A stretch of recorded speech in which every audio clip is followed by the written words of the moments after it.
noches, soy Omar Mariluz y esto es Quién tiene la razón. Y bueno, las repercusiones tras la disolución del Parlamento siguen estando presentes. Hoy el presidente de la República tuvo de alguna manera un enfrentonazo, podríamos decir, con el presidente de la Comisión Permanente, Pedro Laechea, porque le dijo que le está usurpando funciones al enviar una carta, al enviar un pedido de acción de constitucionalidad, de acción de competencia, perdón, una medida cautelar ante el Tribunal Constitucional. El detalle es que en esta carta o en este escrito que él envía al TC, al máximo órgano de interpretación de la Constitución, él firma como presidente del Congreso. El presidente de la República lo que ha dicho es que esto es usurpación de funciones y ya el procurador de la PCM va a tomar las acciones del caso. ¿En qué puede devenir eso? También es importante verlo y ir preguntándonos. Además, este lunes la Comisión de Venecia va a dar su pronunciamiento, sin embargo ya se hizo público el borrador de algunos comentarios de esta comisión, de este Consejo Consultivo y valgan verdades, no ha dicho nada categórico sobre el tema. Lo que se invoca es al Tribunal Constitucional a dirimir, digamos, si ha sido o no, o las competencias que tiene el presidente de la República en cuanto a la cuestión de confianza. Vamos a analizar estos temas y estamos acá en la mesa de análisis con don Antero Flores Arauz, expresidente del Parlamento, Luis Benavente, director de Vox Populi, y Alexander Bazán Larco, abogado, a quienes les agradezco, señores, por acompañarnos este viernes, esta noche de viernes. Y en principio quería entrar con el tema de lo dicho por el presidente de la República, Martín Vizcarra. No sé cómo lo interpretan ustedes, pero yo he sentido que el presidente ha subido el tono de alguna manera a la confrontación y de alguna manera está tratando de ponerle un estate quieto a Pedro Laechea. Yo confiaba en que el tono iba a ser más de diálogo, más de acercamiento, dado que hay decretos de urgencia que tienen que pasar por la comisión permanente y además el país requiere un poco de diálogo y bajar la tensión. Ese hecho básicamente nos pone al presidente en posición de ataque, que continúa en ataque, ¿no? Y eso va a generar una reacción. Es evidente que el presidente está buscando continuar con eso, quiere seguir golpeando a lo que queda del Congreso, que es la comisión permanente, de cara a la opinión pública. Eso le acaba de reportar una importante subida en las encuestas.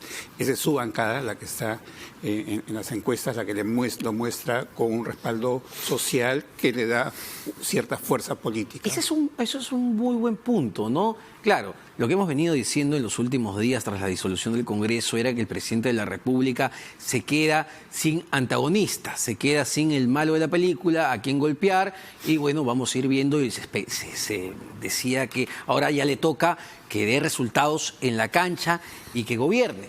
Pero claro, sin embargo, todavía tenemos a la Comisión Permanente para que la agarre de piñata. ¿O estamos yéndonos al extremo? A ver, yo creo que, recapitulando lo que acabas de decir en el inicio de tu pregunta, no es que haya subido el tono, yo creo que se han puesto los puntos sobre las íes. El presidente del Congreso, o el presidente de la Comisión Permanente, para ser precisos, fue presidente del Congreso. El Congreso, a partir del decreto de disolución, cesó en sus funciones como tal, como colegiado. La Constitución Política del Estado es clara y establece que el Poder Legislativo reside en el Congreso de la República. Y el Congreso de la República está compuesto por una Cámara única. Cesado el Congreso, cesadas las funciones legislativas, no existe un presidente del colegiado llamado Congreso. Existe un presidente de una comisión permanente que tiene funciones específicas y especiales asignadas por la Constitución. De tal manera que lo que yo creo que ha hecho el presidente de la República es simplemente describir una realidad que podría asemejarse a una usurpación de funciones. Claro, ese es el debate técnico y ahí me gustaría también escuchar a don Antero, pero el hecho ya de decir, porque vamos, los gestos son importantes en política, el hecho de decir, bueno, el procurador de la PCM tendrá que tomar las medidas legales respectivas, no sé, pero a mí sí me suena a un tonito de amenaza, don Antero. La verdad que discrepo contigo, no es un tonito, para mí es un tonazo. Y además no tiene razón. La Constitución, ¿qué es lo que dice? Que cuando hay disolución del Congreso, asume la Comisión Permanente. ¿Y quiénes integran la Comisión Permanente? De acuerdo al reglamento del Congreso. El presidente del Congreso, los vicepresidentes y los que son nombrados por el Pleno del Congreso. Y señala específicamente el reglamento del Congreso, que es ley de la República, La comisión permanente está presidida por el presidente del Congreso y está conformada, etcétera. Durante su receso, inclusive en el interregno parlamentario derivado de la disolución del Congreso. Clarísimo. Ese se llama presidente del Congreso. No habrá pleno, no habrá comisiones, pero se llama presidente de este ente hoy día fantasmagórico en que solamente es la comisión permanente. Pero, perfecto, ¿no? Pero más allá ya de los nombres, vayamos al fondo del asunto que también se ha estado discutiendo estos días. La comisión permanente tiene la potestad, está dentro de sus atribuciones, presentar una acción de competencia y una medida cautelar como la que ha presentado el presidente de la comisión permanente, Pedro Laechea. ¿Es parte de sus competencias o no? Sí, definitivamente sí.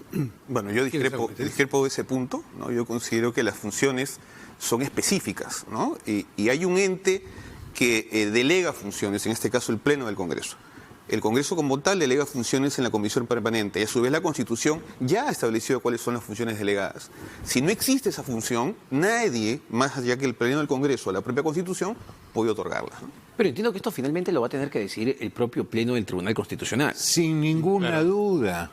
Además, podría haber dicho la Constitución o el reglamento del Congreso, que insisto es ley de la República, que en el caso de disolución no se podrá presentar cuestiones competenciales, pero lo permite no solamente la Constitución, sino también la ley procesal constitucional. Además, yo creo que hay algo de fondo, sí, porque siempre vamos a que si lo permite, no lo permite, el papel que dice, el otro papel, y el mundo está regulado por muchas regulaciones raras que nos gobiernan y nadie sabe por qué, pero ahí están y eso manda, ¿no? Pero hay una cosa de fondo, es un tema controversial, eso sí, no se puede negar. Te compete finalmente al Tribunal Constitucional interpretar. Finalmente, alguna vez te escuché decir que la Constitución es cuestión de interpretación.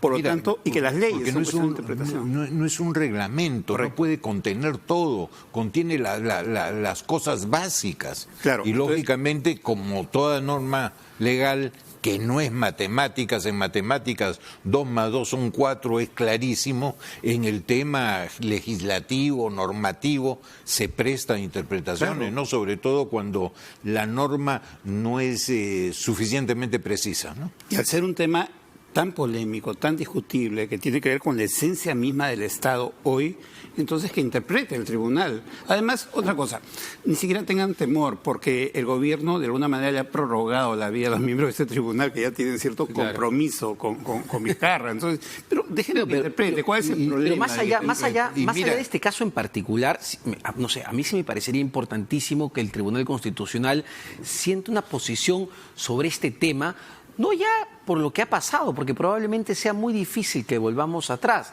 pero sino por lo que pueda pasar después, si efectivamente viene alguien que sí quiera quedarse más allá de un periodo y decide cerrar el Congreso nuevamente, vamos, ¿cómo harían para presentar una acción competencial si el Congreso está cerrado? Claro, pero a ver, el Código Procesal Constitucional es clarísimo en estos casos. Cuando existe una duda sobre cuál es la competencia que corresponde al poder del Estado, es cualquiera de los representantes de los poderes del Estado, los titulares de los poderes públicos, quienes pueden presentar esa demanda. En este caso, lo que corresponde es que el Tribunal Constitucional declare de plano improcedente esa demanda e improcedente la solicitud cautelar, debido a que lo que los abogados conocemos como legitimidad para obrar no se da en este caso.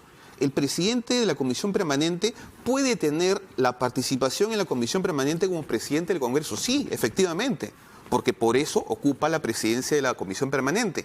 Pero eso no significa que eso lo transforme per se en presidente del colegiado Congreso de la República. Ya, pero si no es la Comisión Permanente, según tu análisis, ¿quién podría presentar la acción competencial en la medida que, vamos, la lógica nos dice, o a mí me dice, que tendría que verse este tema, tendría que zanjarse este tema en el máximo órgano de interpretación de la Constitución? Y no solamente eso, en este momento la más alta autoridad en el legislativo, mejor dicho, la única autoridad es la Comisión Permanente.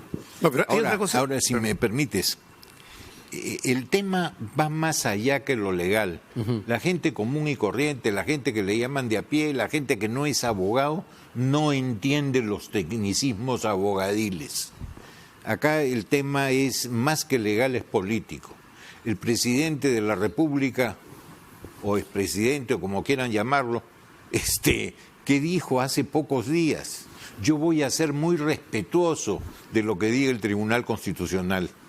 Todavía no había sido presentada esta demanda competencial. Luego de que ha sido presentada, ahí no. Usted no puede presentarla, usted no es presidente del Congreso, usted no tiene autoridad. Oye, hay un doble rasero y eso me parece que está mal. Sí, estamos yo creo que en un momento, o puede ser el inicio de una etapa muy peligrosa para el país. Hay un exceso de concentración en el poder por las circunstancias que se han dado y que todos conocemos. Pero eso requiere ciertos mecanismos políticos hoy de contrapeso. Y mecanismos que hay que plantear, no solamente que estén escritos en la normativa, porque toda la balanza se está yendo para un solo lado. Y si el presidente dice, no, mando al procurador, oye, es casi como decirte suelto a los perros. Es muy, muy fuerte eso del procurador. Es ponerlo perros, gatos, tigres, está soltando todo. Eso es lógico. No. Entonces no está dando una demostración de prudencia, no está dando una demostración democrática, no está dando una demostración de que puede ser un primer paso al autoritarismo. Me preocupa, sinceramente. A ver, yo comprendo la preocupación, que no es tan solo la preocupación de los colegas, sino de también una parte importante de la población. Pero hay que ser claros. Este fenómeno, porque es un fenómeno atípico del desarrollo constitucional normal, que es la disolución del Congreso, no es algo extraño realmente. Ha sucedido y sucederá. Acaba de suceder en Canadá, ha sucedido en Europa. Es un modelo clásico de los modelos parlamentarios. Nosotros tenemos un modelo un poco anfibio, como dicen, una mezcla de todo un poco. Pero en la práctica es algo que sucede. Nosotros tenemos un equilibrio de poderes en este momento, yo diría que tenemos un equilibrio deteriorado. ¿Por qué? Porque no existe un pleno, pero existe una comisión permanente con funciones acotadas. ¿Cuál es la función? Recibir. Me parece que es una especie de mesa de partes nada más la comisión permanente. Yo creo que sí, en la práctica sí, ¿no? Pero ten presente que la disolución no es una sanción al Congreso, es el retorno de las facultades del pueblo, del soberano, para poder elegir y decidir de repente si el presidente no tuvo la razón y votar nuevamente por la mayoría que tuvo, la mayoría cesada, o de repente cambiar el equilibrio de fuerzas. Bueno, ahora, en la acción competencial que envía Pedro Leche, el presidente de la Comisión Permanente, son 4 puntos, ¿no? Y 4 puntos interesantes que realmente me parece que el país, dado lo que hemos pasado en los últimos meses, mereceríamos que se esclarezca, no solamente por el lado del presidente, es decir, sobre el futuro. Exacto, sobre qué temas el presidente de la República efectivamente puede presentar la cuestión de confianza, sobre la reforma de la Constitución. En el caso, él plantea que la elección del Tribunal Constitucional de los magistrados es una atribución exclusiva del Parlamento y el presidente de la República no debería haber presentado una cuestión de confianza sobre ese tema. Ni siquiera tiene la facultad de postular, de presentar postulantes. Ya, pero también sería interesante que se aclare el tema de cómo interpretamos efectivamente el rechazo a una cuestión de confianza, porque hay que ser claros. Este Congreso de la República decía, sí, hermanito, te apruebo tu cuestión de confianza, pero hacía totalmente otra cosa. Y ahí también se tiene que regular. Claro, evidentemente hay cosas que hay que regular, pero también hay que considerar lo que te puede decir la lógica. Si tú no tienes facultad, por ejemplo, para observar una reforma constitucional, ¿cómo puedes tener derecho a presentar una cuestión de confianza? Es que me lo aprueban y si no me lo aprueban, esto prácticamente es una censura. No tiene lógica. Y las cosas tienen que tener lógica. Cuando unas normas no tienen lógica o se quiere disfrazar de cierta lógica constitucional alguna prepotencia, vamos mal. Yo creo que todas las autoridades y más el presidente de la República debe llamar al diálogo, a la tranquilidad, no a la confrontación. El Perú no quiere más, o se supone, y si lo quiere es malo. Lo que necesita el Perú, más que lo que se quiere, lo que necesitamos es tranquilidad. Ya se siente en la economía. Sí, claro, problemas. claro que sí, pero a ver, en este baile han habido dos, ¿no? Es decir, el otro lado tampoco ha sido muy blandito, ¿ah? Sin ninguna duda, discúlpame, muchos parlamentarios, felizmente no todos, hay gente de muy buen nivel y muy conscientes de la situación, pero muchos de los parlamentarios que están o que estuvieron en el Congreso se la han ganado a pulso. Ha sido un baile como el Alcatraz, ¿no? Se han estado quemando los dos ahí por atrás. No ha sido un baile así muy armonioso, no ha sido una marinera, ¿no? Ahora, yo creo que hay una cosa muy importante, es que y creo que es fundamental que el Tribunal Constitucional se pronuncie y eso validaría al presidente, validaría el proceso de disolución del Congreso. Él mismo ya daría la cosa como cosa juzgada, pues ya resolvió el Tribunal Constitucional, listo, no se discute más el tema. Él ganaría. Bueno, ahí tienes un riesgo, porque ¿qué pasa? Y no sé cómo, ahí me ayudan con los plazos, si es que admite en principio la acción competencial de Pedro Lechea, ¿qué va a pasar? Las elecciones son el 26 de enero, es decir, ¿qué pasa si resuelven después del 26 de enero? Extracción de materia, no sirve para nada. Por eso es que está la opción de la improcedencia o la inadmisibilidad, según los términos precisos del Código Procesal Constitucional. ¿Por qué? Porque el Tribunal Constitucional va a poder analizar el por qué rechaza la demanda de competencia. Y no es que la rechace por rechazar. En la teoría que sostengo, el tribunal va a tener que justificar el por qué el presidente de la comisión permanente no tiene facultades para poder presentar la demanda competencial.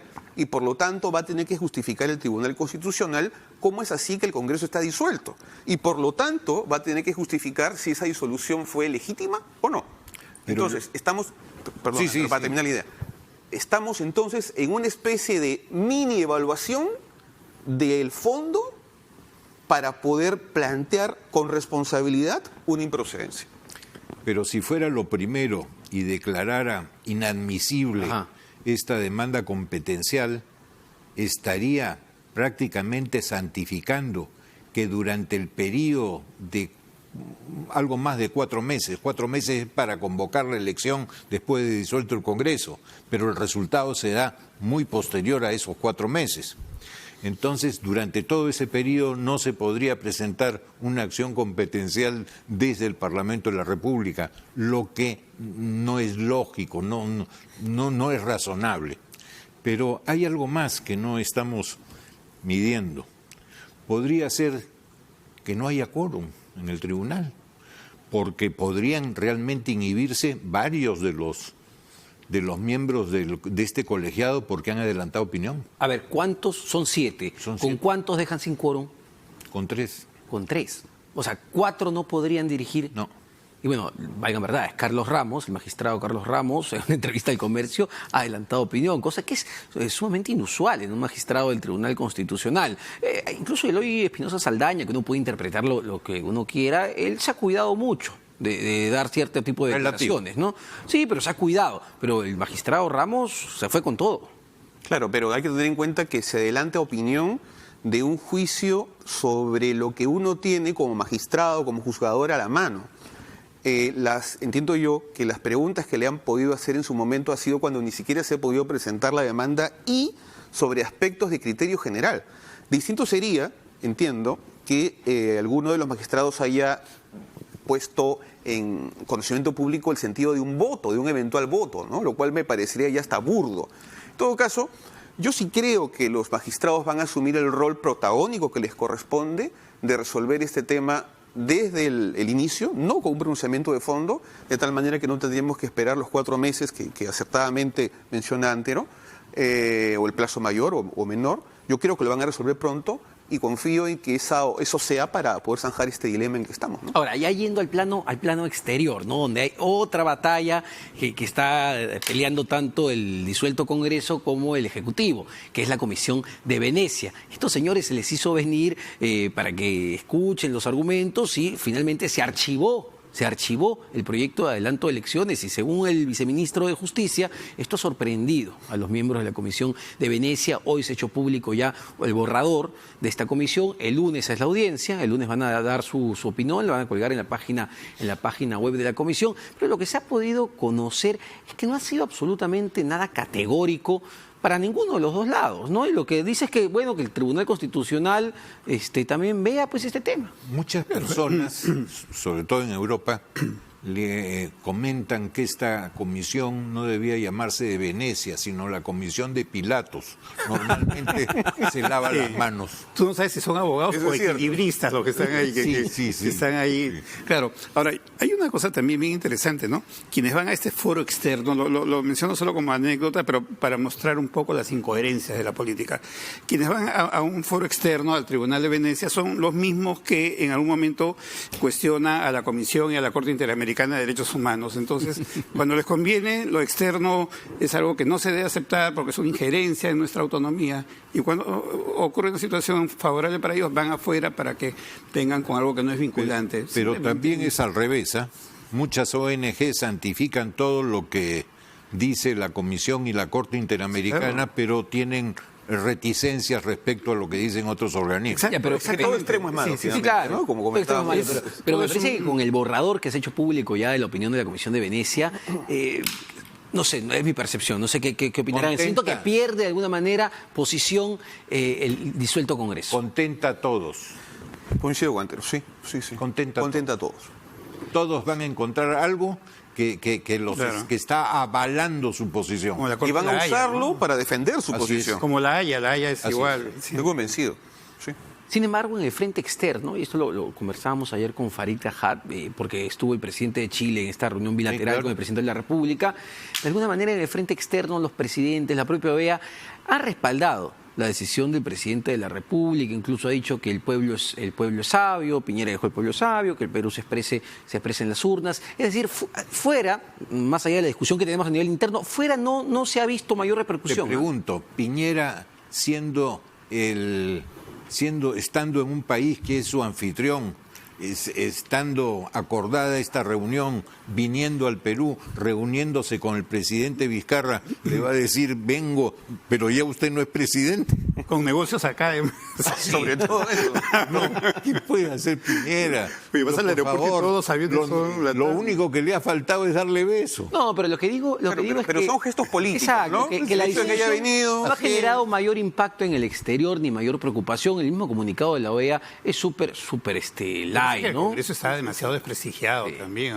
Pero nivel acá extremo, mismo, ¿no? La CONFIEP también ha tenido una postura bastante ambigua, ¿no? No. Primero estuvo en un lado. Primero se después fueron por otro con lado. todo, con un comunicado que habían dicho que se rompió el orden constitucional y poco más ponen golpe de Estado. Después, la señora Marisabel León ha tenido que ir a tomarse fotos con el Premier, ¿no? Así es. Evidentemente se ha roto orden constitucional, pero los hechos, ¿cómo te puedo decir?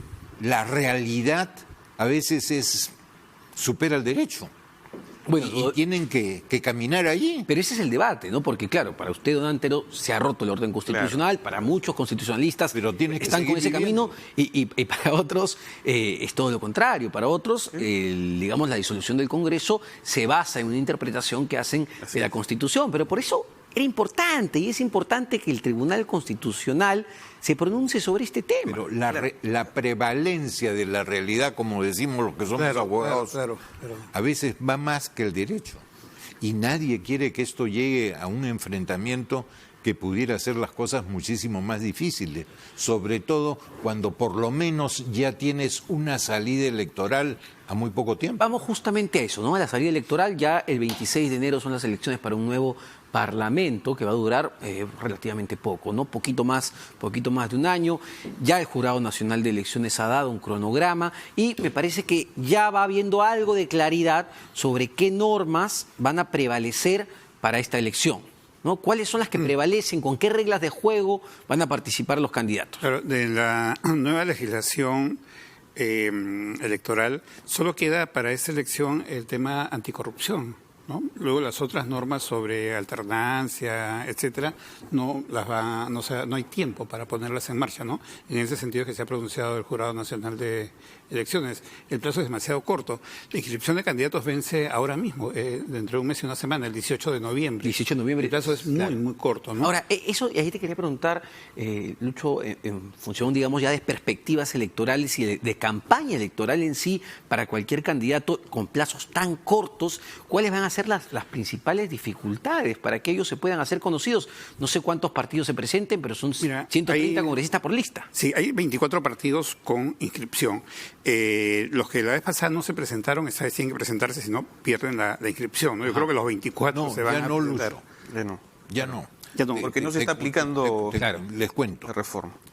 Hay un articulito, el 4, en la Ley Orgánica de Elecciones, que dice que lo que no se ha normado antes del año de las elecciones no cuenta. Y esto que se acaba de normar hace pocos meses, poquísimo, está dentro del año. En consecuencia, no se toma en cuenta. Sí va a poderse tomar para el 21.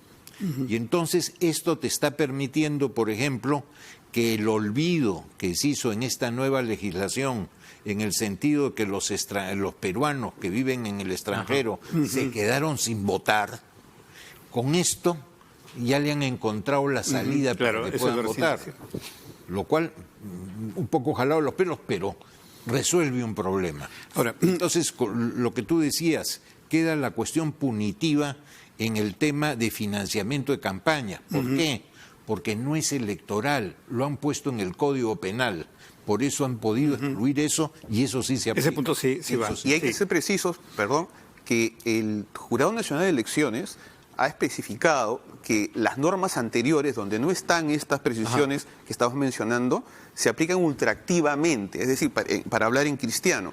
Tienen una vigencia posterior a su fin de vigencia, por decirlo así, una vigencia más allá de su fin. Y eso porque, como bien ha acotado Antero, tenemos un plazo que respetar de un año previo para que esas leyes entren en vigencia, ¿no? Una especie de vacatio legis, una vacancia de la ley mientras no se cumple ese año. Más aún, ese articulito 4 de la ley electoral te dice que las nuevas normas regirán a partir del día siguiente que se oficialicen los resultados de la elección.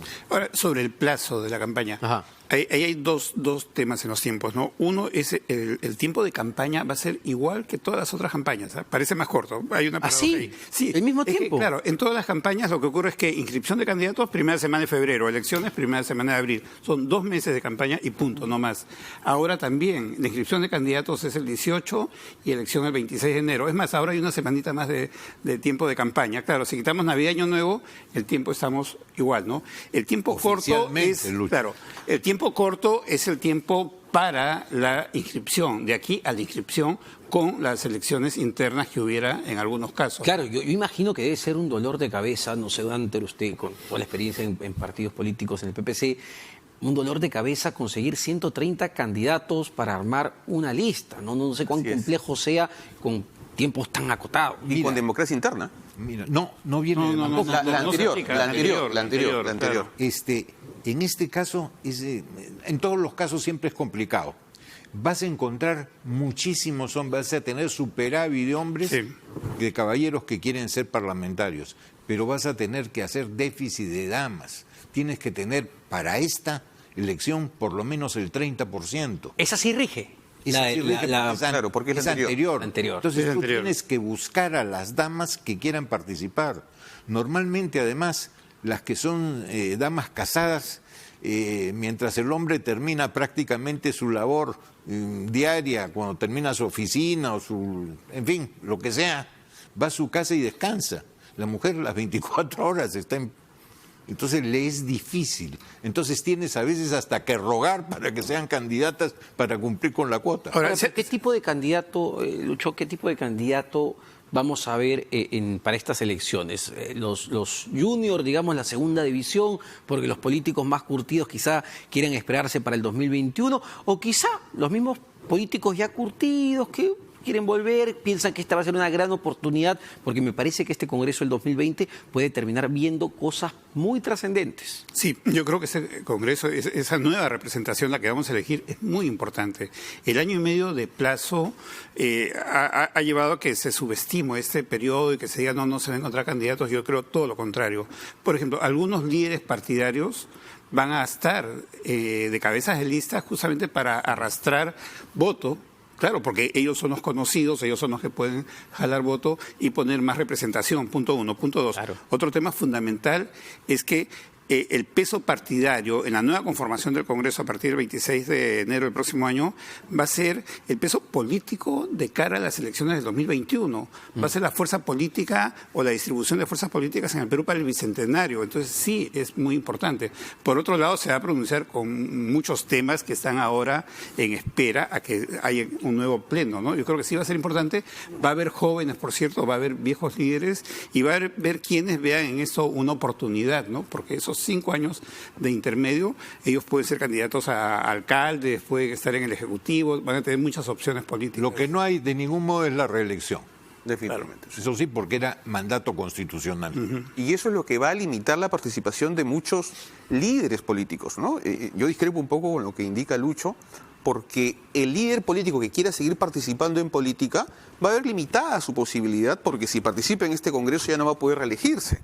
Entonces, yo sí no para creo... el Congreso, pero sí para presidente. Ah, bueno, los partidos van a presidente. Claro, no van al Congreso. sí. Al contrario, es una Exacto. plataforma para eso. Pero lo que sí va a suceder, creo yo, es que los jóvenes que tienen perfectamente el derecho de participar van a participar y quizás participen congresistas que ya están en sus cuarteles de invierno, personas que ya dejaron la política pero que de una u otra manera puedan aportar al desarrollo del Congreso que viene, ¿no? Y en todos los partidos lo tienes, ¿no? Sí, sí. Hay, por ejemplo, en el APRA, de repente querrá José Luis Delgado, Pelucho, de repente Roca. En fin, siempre vas a encontrar. Bueno, y aparte es importante, por ejemplo, vemos a los líderes de los partidos políticos, Julio Guzmán, Verónica Mendoza, César Acuña, que ha tenido algunas palabras esta semana, que bueno, ya no vale la pena repetirlo, pero sí es importante ver a los propios líderes, digamos, de los partidos políticos, yendo a este Congreso y haciendo política en el Parlamento. Mira, van a tener año y medio para hacer campaña para su postulación presidencial. Esa es la gran oportunidad para los jefes de los partidos. Pero no solamente por eso, sino para evitar también que una izquierda que quiere hacer modificaciones, sino hacer una nueva modificación, pero dejar de lado el actual capítulo económico que nos ha permitido cerca de 30 años de una buena direccionalidad económica, que quieran tirárselo abajo. Entonces van a tener ahora, los partidos políticos de buscar sostener el modelo económico. Ese es otro punto clave, ¿no?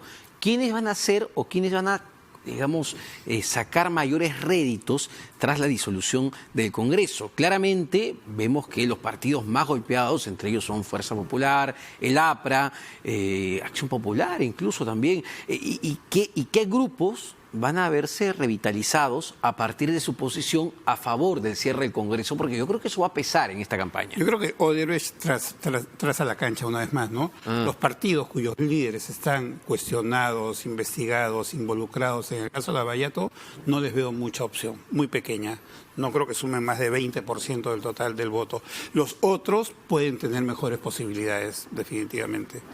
Claro, ahí hablábamos, la izquierda, uno puede estar a favor o en contra de lo que piensen, sin embargo la izquierda ha jugado un rol protagónico en medio de esta disolución. Ellos se pusieron al lado del presidente de la República. Claro, pero con un mensaje también bastante, digamos, oculto, porque la izquierda radical lo que busca es una asamblea constituyente, y lo hemos visto en las publicaciones, en los carteles. Lo han dicho, abiertamente, ¿no? Ahora, hay que decirle a esa izquierda radical que lamentablemente el modelo constitucional, lamentablemente para ellos, el modelo constitucional que tenemos no prevé una asamblea constituyente. Eso sería, primero, inconstitucional, y segundo, sería un mecanismo que no creo que el pueblo acepte. Este país viene de una experiencia tan dura en lo económico que es muy difícil que a los peruanos le cuenten el cuento de un cambio de modelo económico radicalmente hablando, ¿no? Esa izquierda radical buscaba el poder por el camino de la lucha armada. Ya se dieron cuenta que eso no funciona, ¿no? Entonces ahora tienen una alternativa, que es entrar por los cauces de la democracia, y una vez que entren, a los Chávez, con maquillaje, y una vez que entran, cambio de constitución a los Chávez, ¿de acuerdo? O por poquitos. Bueno, también, es otra manera. Bueno, pero hay otro tema que está vinculado al tema de las elecciones, y lo mencionabas, Lucho, al poner, digamos, la línea de Odebrecht, que va a ser buscar también la impunidad, porque varios de los líderes políticos justamente están siendo investigados por lavado de activos, pero vamos, muchos de ellos no tienen ni siquiera una acusación fiscal, entonces ellos pueden Requieren participar. fuerza política en el Congreso para el blindaje. ¿Puede ser una posibilidad? Relativa. Porque acuérdate que lo que es antes de no entra para la inmunidad. Así es. Pero, o sea, les podrían levantar la inmunidad, el Congreso tendría que ver todo ese Claro, caso. tendría que haber el trámite, ¿no? Pero un Congreso, luego de la experiencia que hemos venido, nuevo, no creo que demore mucho en hacer un proceso de levantamiento si es que cabe, ¿no? Lo dudo. Ahora, ¿qué ya temas de fondo podría haber este Congreso de la República con una duración de casi un año, ¿no? Porque me parece que va a ser justamente el objetivo de ese Congreso renovado, entre comillas, porque tampoco nada nos garantiza, valgan verdad, que sea mejor que el que hemos tenido, ¿no? Sí, pero digamos, hay una cuestión simbólica, ¿no? De un Congreso fresco, renovado, otros rostros, frente a un Congreso que estaba desgastado. Si yo le pongo algunas caras al Congreso, realmente es de terror, una película de terror de desgaste increíble, ¿no? No menciono nombres porque es preferible no hacerlo, ¿no? Pero yo creo que esa renovación es algo que está en las expectativas políticas, en los sueños políticos de los peruanos que quieren un cambio, y yo creo que es una buena oportunidad para nuevos líderes, para nuevas figuras que aparezcan conduciendo la política peruana, porque el Congreso, sin ser el Perú un país parlamentarista, el Congreso tiene un peso muy fuerte en la vida diaria, en el día a día de la política. Mira, los congresistas están, iba a decir hasta en la sopa, pero es que están de una manera increíble, con una presencia muy, muy fuerte en el liderazgo político. Los partidos políticos, por lo menos los que han sido tradicionales, los que ya tienen cierta solera, cierto prestigio, en fin, pese a todos los problemas que puedan tener internos, han tenido regidores en muy buenas municipalidades y has tenido gente bastante solvente que puede pasar del municipio al Parlamento, ¿no? Ahora, hay un tema que me parece va a ser fundamental en estos meses de campaña, que tiene que ver con el presidente de la República, Martín Vizcarra. Él ha dicho, y también lo ha dicho el premier Ceballos, que ellos no van a intervenir, no van a presentar candidatos, se van a mantener totalmente al margen. Y claro, hay voces que dicen que no le creen simplemente. Lo cierto es que en este momento el presidente de la República goza de una altísima aprobación por haber cerrado el Congreso, 85%. La pregunta es, ¿cuál va a ser la relación, la dinámica justamente de estos candidatos? ¿Van a querer acercarse al presidente en busca de un poquito de esta popularidad o no? Vas a tener de todo. Pero yo creo que lo correcto sería que los congresistas electos asuman el protagonismo que les corresponde. Y yendo a tu tema, al tema anterior que planteaste, a la pregunta anterior, ¿qué se debería hacer? Yo creo que por lo menos son dos cosas básicas que este nuevo Congreso debería hacer de inicio. Primero, el tema de la bicameralidad. Hay un tema de fondo muy importante en la estructura del legislativo que tiene que cambiarse. Tiene que darse paso a una reforma de su estructura para que tengamos un Senado reflexivo, un Senado maduro, que tal vez haga que estas situaciones que hemos pasado en estos congresos unicamerales se cambie, donde pueden tener figuras notables de la política. Y lo segundo, la inmunidad. Yo creo que la población ha sentido tan duro el tema de la inmunidad y la reacción negativa de los congresistas a cambiarla, que deberá ser uno de sus principales temas de agenda. Y además facilísimo. Lo único que tienes que hacer es una pequeña reforma diciendo, si el Congreso no resuelve el tema de la inmunidad en tanto tiempo, se utiliza silencio positivo. Se da por aprobada. Punto. Mira, y eso que dices yo lo interpreto como un Congreso que no venda tanto la idea de estar blindando. Tal cual. No debe blindar, ¿no? Esa es la peor palabra, una de las peores palabras de la política peruana, ¿no? Ahora, las elecciones son el 26 de enero, pero ¿cuándo en teoría estaría instalándose este nuevo Congreso? Al día siguiente, bueno, unos días después de que haya la proclamación. Tiene que ser la proclamación primero, un mes más o menos. Y puede haber impugnación. En Perú el resultado oficial tarda mucho, O sea, en cualquier país. Nada nos garantiza que tengamos a fines de enero ya instalado un Congreso. No. Fines de enero definitivamente no. Imposible. Yo estimo los primeros días de marzo. Pero imposible. No, un mes, con suerte. Exacto. Bueno, por lo pronto el presidente de la República seguirá gobernando por decretos de urgencia. Sin Se nos va el ninguna tiempo. duda. Don Antero, hay una pregunta que de todas maneras quería hacerle, está un poco alejada del tema, pero tiene que ver con la Telesub. ¿No es cierto? Que presentó una acción de amparo en Bagua, el juez, este juez se la otorgó y hay todo un procedimiento y se dijo que su estudio estaba asesorando a la Telesub en este caso. ¿Eso es verdad? Respecto al amparo, yo te diría, Dios me ampare. Nos buscaron, pero no llegamos a ningún acuerdo. ¿Y por qué la confusión? ¿Qué pasó ahí? ¿Por qué se pensó que...? No tengo la más remota idea, quizás porque como nos consultaron en algún momento, pero ahí quedó el tema. Bueno, y solo para Además, terminar el tema. creo que en el tema de las universidades y el cierre de las universidades, no puede ser SUNEDU un sepulturero. Esto es lo que creo. Creo que tiene que acompañar a las universidades a ir resolviendo sus problemas, porque si no el problema social es inmensamente grande, ¿no? Sí, claro, pero en el caso, y lo que entiendo de la SUNEDU es que, la Telesub no había cumplido ninguno de los 8 indicadores de calidad mínimo que se le pedía. Y había un proceso de varios años para que las universidades se adapten, tanto así que varias universidades se han adaptado. Telesub no se adaptó. Entonces, la pregunta ya final era si una acción de amparo puede detener una política de Estado. Teóricamente sí, porque no es a la política de Estado, es al tema de si el proceso estuvo bien llevado, si aplicaron bien la subsanación de observaciones, en fin, hay un cúmulo de cosas. Perfecto, señores, muchas gracias, se nos va el tiempo, pero no se vayan, nos vamos a una pausa, venimos para hablar de la ley del libro. ¿Qué pasaba con la ley del libro? Fue también uno de los daños colaterales tras la disolución del Congreso, porque estaba así de ser aprobada y que se extendan los beneficios por 10 años. Sin embargo, no se pudo y ha tenido que salir un decreto de urgencia, así que vamos a venir con todo eso.